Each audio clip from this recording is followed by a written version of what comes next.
In this particular case, the coverage that's out there is leaning all one way. And in fact, the government has weighed in at the highest levels of a predisposition that this young man, Cristhian, is guilty. But in our system of justice, he's entitled to that presumption of innocence until some evidence is presented. At this time, there's been no evidence presented, Your Honor.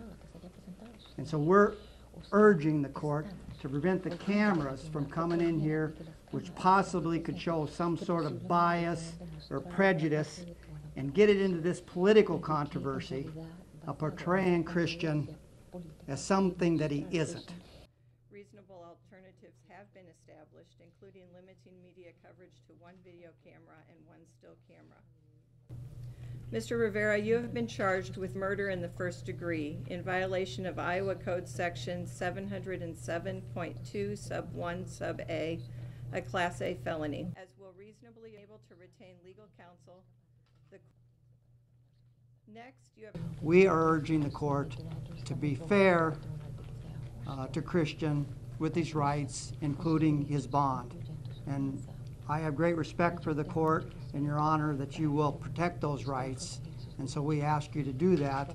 But one of those would be setting a bond that at least somewhat may be attainable. The purpose of a preliminary hearing is for the court... I would have requested a $5 million bond, cash only. That's what we would request here.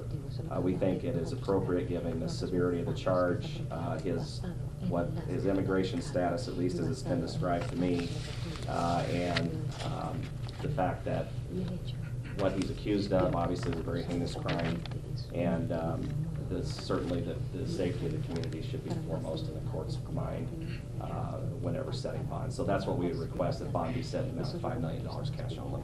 A defendant charged with a public offense other than a simple misdemeanor. Mr. Rivera, the following terms of release from jail are ordered. Bond in the amount of $5 million, cash only, in the name of the defendant only, and only after approval for pretrial release by the Department of Corrections.